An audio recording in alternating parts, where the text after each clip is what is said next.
दोस्तों, आज मैं आपके लिए एक्सप्लेन करने वाला हूं ऐसी सस्पेंस मिस्ट्री मूवी जो कि आपके दिमाग के ताले खोल देगी।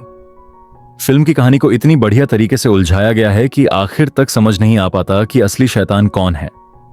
तो चलिए जानते हैं इस मूवी की पूरी कहानी, जिसको सुनकर आपको काफी मजा आने वाला है।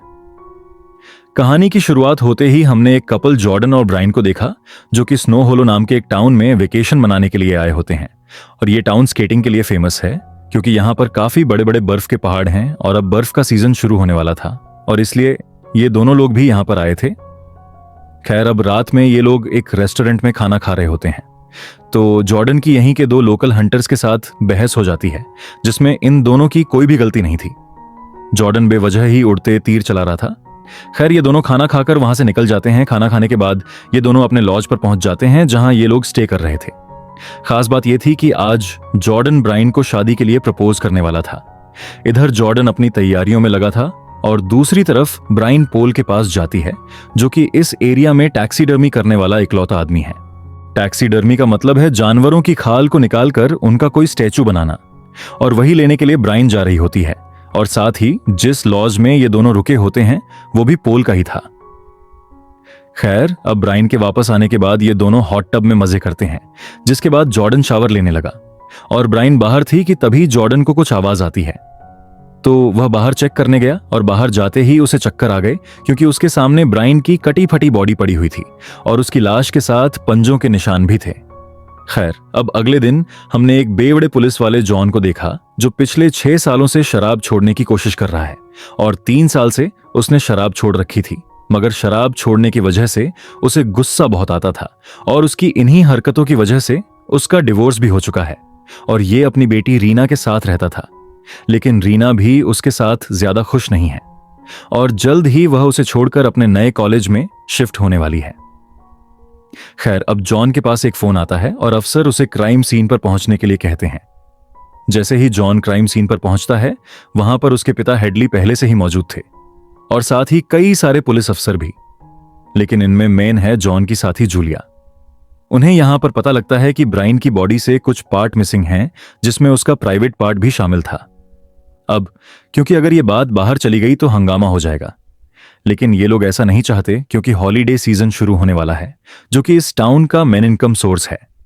और इस घटना के बारे में सुनकर तो कोई भी इस डर से टाउन में नहीं आएगा।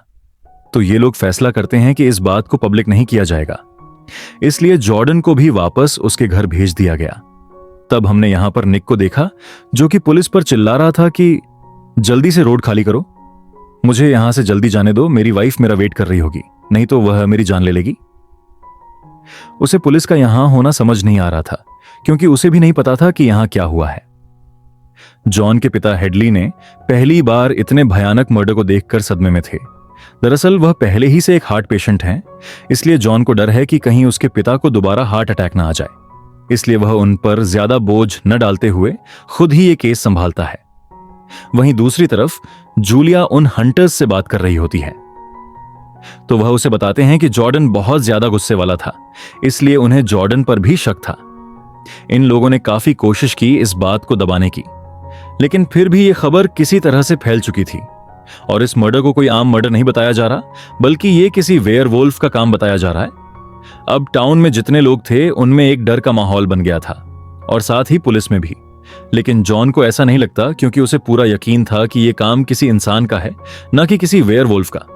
यहां पर हमें पता लगता है कि ब्रायन बचपन में इसी टाउन में रहा करती थी, और ये एक काफी जरूरी जानकारी हो सकती है। हालांकि जॉन के साथ ही चाहते थे कि यह केस FBI को सौंप दिया जाए, लेकिन जॉन को खुद पर पूरा यकीन था। इसके बाद हमने आगे एना को देखा, जो कि इस इलाके की रहवासी थी। अपने काम से घर वापस आ रही थी कि तभी उस पर भी वेयरवुल्फ का अटैक हो जाता है, जहां पर हम देख पाते हैं कि यह अटैक करने वाला सच में एक वेयरवुल्फ है, 2 पैरों पर चलने वाला एक खतरनाक दानव। वो यहां पर एना की जान ले लेता है, और सुबह को फिर से पुलिस को एना की बॉडी मिलती है, और इस बार भी पिछली बार की तरह एना की बॉडी से उसके प्राइवेट पार्ट्स गायब थे, जिसे देखकर ये लोग समझ नहीं पा रहे थे कि ये कौन है। अब पिछली 2 रातों में 2 मर्डर हो चुके हैं। चारों तरफ चर्चाएं होने लगीं कि आखिर ये कौन कर रहा है। सभी को लगता है कि ये कोई शैतान है, लेकिन जॉन को अभी भी ऐसा नहीं लग रहा था। वो सोच रहा था कि जरूर ये कोई इंसान है। हालांकि ये जॉन भी हो सकता है, क्योंकि उसकी पहले ही हरकतें काफी अजीब हैं और उसे गुस्सा भी बहुत आता है, जो कि वेयरवुल्फ की एक निशानी होती है। मगर एक चीज अलग थी, बॉडी पर दांतों के निशान जो कि किसी इंसान के नहीं लग रहे थे। अब इस टाउन में रोज कोई ना कोई मर रहा था, इसलिए टाउन के लोग पुलिस से बहुत गुस्सा हो गए।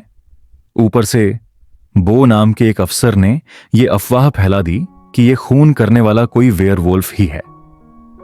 अब इस सबसे जॉन काफी टेंशन में आ जाता है और 3 साल न पीने के बाद वो फिर से पीना शुरू कर देता है। खैर, अब बो आकर जॉन से माफी मांगता है, मुझे माफ कर दो इस अफवाह को फैलाने के लिए। लेकिन जॉन इस सबसे इतना गुस्सा था कि वो बो को जॉब से ही निकाल देता है। वो यहां पर सबको समझाता है, देखो वेयरवुल्फ जैसी कोई चीज नहीं होती, तो ये चीज अपने दिमाग से निकाल दो और काम पे लग जाओ। लेकिन अब जूलिया जॉन को उन डेड बॉडीज की मेडिकल रिपोर्ट दिखाती है, जिसमें पाया गया था कि उनकी बॉडी पर सच में भेड़िए के पंजों के निशान हैं, साथ ही भेड़िए के बाल भी पाए गए हैं और बॉडी की हालत साफ बता रही है कि यह कोई इंसान नहीं कर सकता। खैर, अब इन सारी बातों पर शक मजबूत होने के चलते जॉन ने अपनी बेटी को भी समझाता है कि वो अलर्ट रहे और घर में रहे। अगली सुबह जूलिया और जॉन जब काम पर जा रहे थे कि तभी उनके ऊपर कोई बियर बॉटल फेंक कर मारता है। लेकिन जब उन्होंने कार से बाहर उतरकर देखा तो वहां पर कोई भी नहीं था। खैर, अब इसके बाद हमें एक आदमी को दिखाया गया जो कि आबादी से दूर अपनी आरवी में रह रहा था और वो यहां पर ड्रग्स ले रहा था। खैर, अब ये दोनों अफसर यहां से सीधे जॉर्डन के घर जाते हैं उससे कुछ सवाल पूछने। लेकिन जॉर्डन बताता है, मैंने वहां पर कोई भी भेड़िया नहीं देखा था। जिसके बाद ये दोनों उसे ब्राइन का सामान देकर यहां से निकल पड़ते हैं और जाने से पहले जूलिया ने जॉर्डन को अपना कार्ड भी दे दिया। साथ ही जॉर्डन उनसे कहता है, अगर किलर मिल जाए तो उसे अरेस्ट मत करना, बल्कि तब तक उसके चेहरे पर गोलियां मारना जब तक उसके चेहरे के आर पार जमीन न दिखने लगे।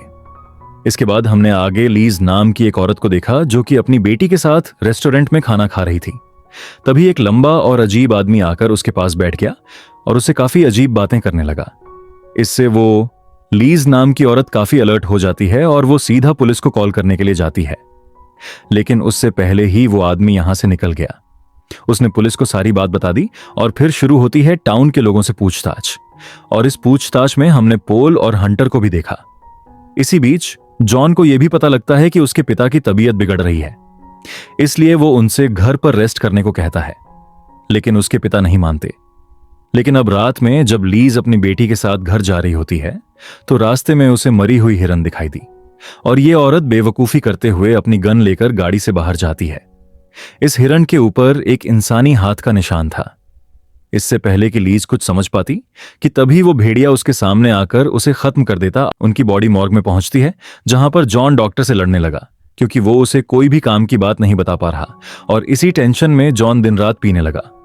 खैर, अगली सुबह हमने फिर से उसी आरवी वाले आदमी को देखा जो कि एक डेड बॉडी को जला रहा है और ये भी काफी लंबा चौड़ा आदमी है और साथ ही उसके एक हाथ पर वुल्फ का टैटू भी बना है। जॉन भी अपनी छानबीन में लगा हुआ था और अब वो वेयरवुल्फ के बारे में भी पढ़ रहा है, लेकिन उसकी सोच अभी भी अलग है। और साथ ही टैक्सीडर्मी पर लिखी पोल की किताब भी वो पढ़ रहा था। खैर, पुलिस लीज के ऑफिस को चेक करती है और ऑफिस चेक करने पर पता लगता है कि जो आदमी उससे मिला था उसने उसे फोन भी किया था और उसकी बातों से लग रहा था कि वो लीज को पसंद भी करता था। उसका फोन ट्रेस करते हुए ये लोग उस फोन तक पहुंच जाते हैं जहां से वो कॉल की गई थी, लेकिन वो फोन भी पब्लिक फोन निकला, किसी काम का नहीं। खैर, अब किलर का पता न लगने की वजह से पूरे टाउन में कर्फ्यू लगा दिया गया क्योंकि पुलिस ही पूरे टाउन में घूमकर किलर को ढूंढेगी। हेडली की हालत बिगड़ रही है, इसीलिए जॉन नहीं चाहता कि वो उनके साथ आए, तो वो उन्हें सीधा हॉस्पिटल भेज देता है। इधर जॉन की बेटी रीना कर्फ्यू का फायदा उठाकर अपने बॉयफ्रेंड से मिलने के लिए चली जाती है। वो अपनी कार में होते हैं कि तभी देखते हैं कि पड़ोसी काफी घबराए हुए थे और वो इसलिए क्योंकि वो भेड़िया उनकी कार के पास खड़ा था। ये रिपोर्ट मिलते ही जॉन अपनी कार लेकर सीधा निकल जाता है। रीना का बॉयफ्रेंड कार से निकलकर भाग गया था, मगर रीना कार में ही फंस गई थी। लेकिन जॉन सही टाइम पर यहां पहुंच जाता है और आकर फायरिंग शुरू कर देता है, तो भेड़िया यहां से भाग जाता है। लेकिन वह भेड़िया को देखकर इतना हैरान नहीं हुआ जितना अपनी बेटी को। अब वह समझ नहीं पाता कि वह अपनी बेटी को हॉस्पिटल लेकर जाए या भेड़िया के पीछे जाए। लेकिन यहां पर रीना अपने पिता पर ही गुस्सा करती है क्योंकि वह ड्यूटी के बारे में सोच रहा था। हालांकि यहां पर गलती रीना की थी। यहां पर जॉन को चाहिए था कि वह इसे यहीं छोड़ दे, क्योंकि जब हर रोज एक औरत मर रही है और उसके बाप ने उसे समझाया भी था कि बेटा घर से बाहर मत जाना, लेकिन फिर भी यह कर्फ्यू के नियम को तोड़कर अपने बॉयफ्रेंड के साथ मजा करने आ गई और वह नीच इतना कमीना निकला कि वह इसे अकेले छोड़कर भाग गया। वैसे आप वहां होते तो उसे छोड़कर भागते? रीना अपने फादर से कहती है कि तुमने मेरी कभी कदर ही नहीं की। खैर, वह भेड़िया तो यहां से निकल गया था और जाते हुए एक ऑफिसर को भी मार गया। इसके बाद जॉन रीना को हॉस्पिटल में छोड़कर सीधा रीना के बॉयफ्रेंड के घर पहुंच जाता है उसे सबक सिखाने, क्योंकि वह उसकी बेटी को छोड़कर भाग आया था और घर पर आराम से सो गया। वह रीना के बॉयफ्रेंड टॉम को पीटने लगा, लेकिन तभी टॉम की मां जॉन के ऊपर पेपर स्प्रे मारकर उसकी हालत खराब कर देती है। और अब इसी हालत में जब वह वापस हॉस्पिटल पहुंचता है तो जॉन को यह खबर मिलती है कि उसके पिता अब इस दुनिया में नहीं रहे। यह खबर सुनकर जॉन सदमे में चला जाता है। अब उसकी हालत और भी ज्यादा बिगड़ने लगी, क्योंकि काम के चक्कर में वह अपने पिता पर भी ध्यान नहीं दे पाया और इतना काम करने के बाद भी वह किलर को नहीं पकड़ पाया। यह सदमा उसे हमेशा सताता रहेगा। उसे अब दिन रात का भी होश नहीं रहा। वह पूरा दिन टेंशन में ही रहता। रीना भी अपने पिता की यह हालत देखकर काफी परेशान थी। वहीं दूसरी तरफ हमें वही लंबा आदमी दिखाया जाता है जो कि शहर से काफी दूर अकेला रहता था, जिसका जिक्र हमने मूवी की शुरुआत में भी किया था, जिसके हाथ पर वह वुल्फ का टैटू बना हुआ था। वह आदमी ड्रग्स के ओवरडोज की वजह से मर जाता है। पुलिस को उसकी बॉडी मिल जाती है और पुलिस को लगता है कि यही किलर है, क्योंकि एक तो उसके हाथ पर वुल्फ टैटू है, उसका कद काफी लंबा था और वह शहर से काफी दूर अकेला रहता था, और इसके अलावा उसके यार्ड से एक मिसिंग वुमन की बॉडी भी मिली थी जो कि जली हुई थी। इन सब बातों को देखकर पुलिस को ऐसा लगता था कि यही किलर है। अब ये सारे सबूत काफी थे उनके लिए किलर की मौत की खबर जॉन के लिए बड़े शर्म की बात थी, क्योंकि जॉन ने उसे काफी ढूंढा, लेकिन ये जॉन को नहीं मिला। डॉक्टर भी इस बात के लिए जॉन को ताने मारता है तो जॉन ने उसे काम से ही निकाल दिया।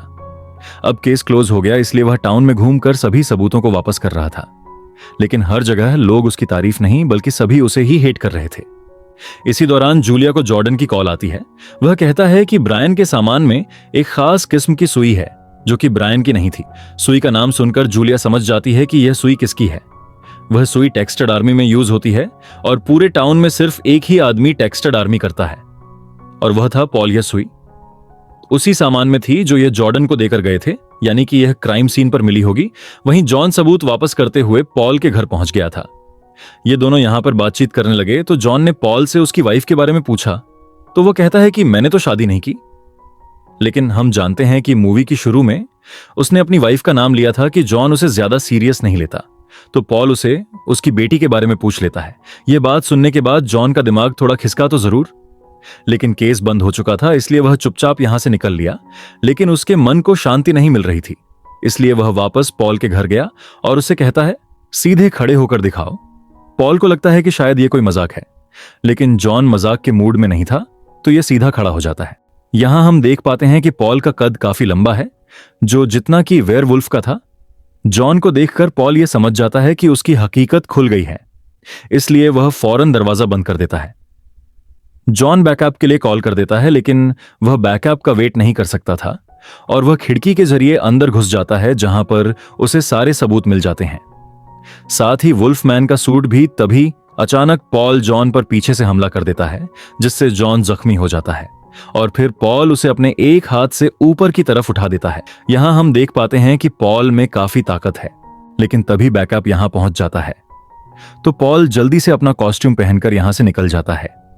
यहां पर हमें पता चलता है कि वुल्फ सिर्फ फुल मून की रात को ही अटैक करता है और आज भी फुल मून है, इसलिए जॉन भी उसके पीछे जाता है। इस बार भी पॉल जॉन को पकड़ लेता है और उसे मारने ही वाला था कि जूलिया यहां पहुंचकर उसे गोली मार देती है। तब जॉन जल्दी से उठकर सारी गोलियां उसके फेस में उतार देता है, जैसे जॉर्डन ने कहा था। और अब इस तरह से आखिरकार यह केस क्लोज हो गया और अब जॉन को भी सुकून मिला। सारी अफवाहों के बाद भी वह सच पर टिका रहा और उसने यह प्रूफ भी कर दिखाया, और अब वह चैन से मर सकता है। अब यहां से सीन शिफ्ट होता है।